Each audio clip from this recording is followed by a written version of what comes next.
There's a line. It's an invisible line that exists in every relationship we have with our family, our friends, our partners. For the most part, we live our lives without ever thinking about it. But then someone crosses it and you feel it. It's a feeling deep in your gut, a quiet alarm that tells you something isn't right. You might not have the words for it, but you know the feeling. Today, we're not just going to talk about that feeling. We're going to give it a name. We are going to draw that line in the sand right now. These are the 5 unacceptable behaviors that should never, ever be tolerated. Number 1, the constant critic. We're not talking about helpful feedback from someone who wants to see you grow. We're not talking about a friend who gently points out a mistake you're making because they care. We are talking about the constant dripping tap of negativity, the person who finds a flaw in everything you do. You got a promotion at work? They'll say, "That's nice, but the pressure will be a lot. Are you sure you can handle it?" You cook a beautiful meal? They'll comment, "It's good, but a little too much salt for my taste." You're excited about a new hobby? They'll raise an eyebrow and say, "Another one? Don't you ever stick with anything?" Each comment on its own seems small, almost harmless. You might even tell yourself you're being too sensitive. But it's not about a single drop of rain. It's about the flood that follows. This isn't constructive criticism. It's destructive control disguised as advice. It's a slow and steady erosion of your confidence. It's designed to make you second-guess yourself, to keep you small, so that you always feel like you need their approval. Their criticism becomes the voice inside your own head. Remember this: feedback is meant to build. Constant criticism is designed to break.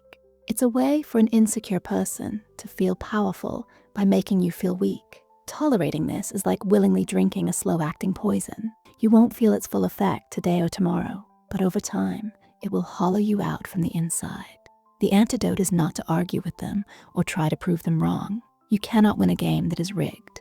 The only move is to refuse to play. You can say, "I appreciate your perspective, but I am happy with my decision." Or more directly, "I'm not looking for criticism right now. I'm just sharing my good news." You are not a project to be fixed. You are a person to be respected. Number 2, the reality twister, gaslighting. This one is tricky because it's designed to make you feel like you're losing your mind. Gaslighting is a form of manipulation where a person makes you question your own memory, your perception, and your sanity. It's the person who says something hurtful, and then, when you confront them, they say, "I never said that." You're imagining things. It's the partner who promises to do something, doesn't do it, and then insists, "We never even had that conversation. You're remembering it wrong." It's when you express your feelings and they respond with, "You're being overly emotional," or "You're just too sensitive." This behavior is incredibly damaging because it attacks the very foundation of who you are, your own mind. It makes you feel unstable, confused, and unable to trust your own judgment. You start to apologize for things you didn't do. You start to believe you really are the problem. This is not a simple misunderstanding. It is a deliberate tactic to gain power. They are not trying to win an argument. They are trying to win control over your reality. When you constantly doubt your own perceptions, you become more dependent on the manipulator. They become your source of truth. This is a deeply unacceptable violation of your inner world. The most powerful thing you can do is to become an anchor for your own reality. Start writing things down. Keep a private journal of conversations and events, not to use as evidence against them, but as proof for yourself. When they say that didn't happen, you can look at your own handwriting and know that it did. Trust that feeling in your gut. Your intuition is your oldest, most loyal friend. Do not let someone else convince you that it's a liar. Number 3, the weapon of silence. Almost everyone has experienced the silent treatment at some point. It's when someone is upset with you, and instead of communicating, they shut down completely. They stop talking to you. They ignore your texts. They act as if you don't exist. They treat you like a ghost in your own life. Let's be very clear. This is not the same as someone saying, "I'm too angry to talk right now. I need some space to cool down." That is a healthy and mature way to handle conflict. The silent treatment is different. It is not a request for space. It is a form of punishment. It is emotional blackmail. The person using it is trying to control you by creating an unbearable atmosphere of tension and anxiety. They want you to chase them.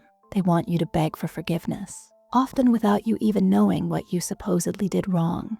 It puts you in a state of desperation where you'll do anything just to break the silence and feel connected again. It is a power play, pure and simple. They are using their withdrawal of affection and communication as a weapon to make you feel powerless, guilty, and desperate. Remember this powerful truth. Your silence is not a weapon. Their silence is. Healthy relationships, whether romantic or platonic, are built on communication. Even difficult, angry, or sad communication is better than a void. The void is where respect goes to disappear. Tolerating the silent treatment teaches the other person that this method works. It teaches them that they can get what they want by emotionally starving you. The way to handle this is to refuse to participate in the drama. You can say one time, clearly and calmly, "I can see that you're not ready to talk. When you are, I'm here to listen." And then you walk away. You focus on your own life. You do not beg. You do not plead. You show them that your emotional well-being does not depend on their approval. Number 4, the boundary breaker.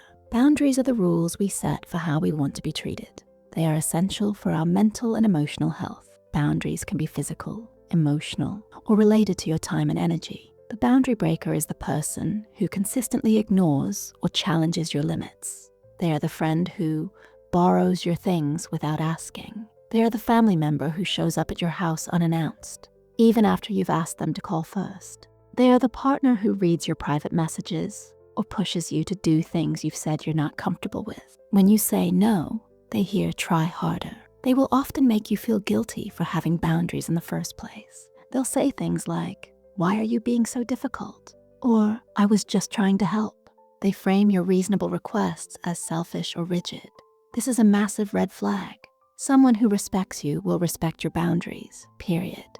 They may not always understand them, but they will honor them because they honor you as a separate individual with your own needs and limits. Think of it this way. Your boundaries are not walls to keep people out. They are the gates you control to let the right people in. A person who constantly tries to crash through your gates does not deserve to be inside. Tolerating boundary violations sends a clear message. My comfort doesn't matter. Your desires are more important than my needs. Over time, this can lead to feelings of resentment, burnout, and a loss of your own identity. The solution is to be firm and consistent. A no is a complete sentence. You do not need to over-explain or justify it. The people who are meant to be in your life will hear your no and respect it. The ones who don't are showing you exactly who they are. Believe them. Number 5, the life competitor. This behavior is one of the most draining. This is the person who turns everything into a competition. You can't just share an experience with them.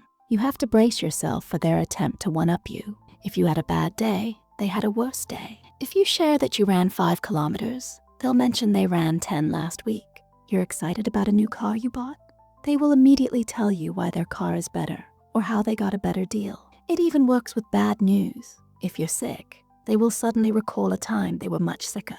There is no room for your experience to just be. It is always measured against theirs, and theirs always has to come out on top.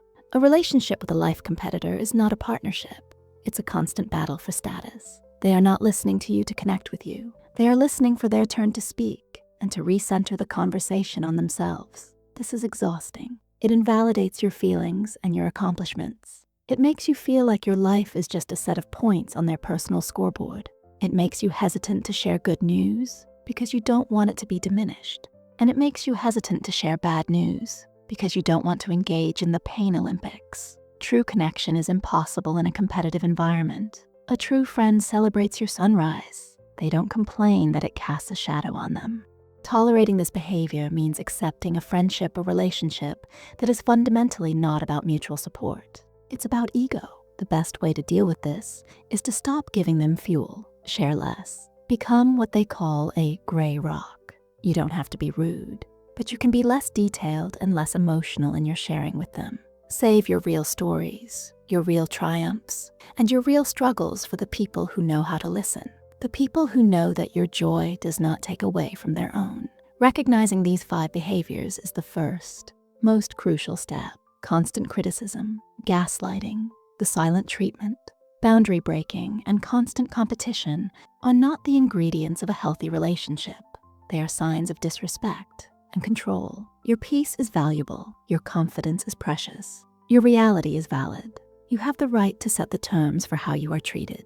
Letting go of people who exhibit these behaviors is not an act of cruelty. It's an act of self-preservation. It's about choosing to build a life filled with people who build you up, not people who slowly chip away at you until there's nothing left. You are the guardian of your own well-being. And now I want to ask you something. We've talked a lot about the negative things, the red flags, so let's flip it around. In the comments below, I want you to tell me, what is one green flag, one positive behavior that you believe every healthy relationship must have? Let's create a list of what to look for. If this video helped you draw your own line in the sand today, please give it a thumbs up and consider subscribing for more content that helps you build a stronger, happier life. Thank you for watching, and I'll see you in the next one.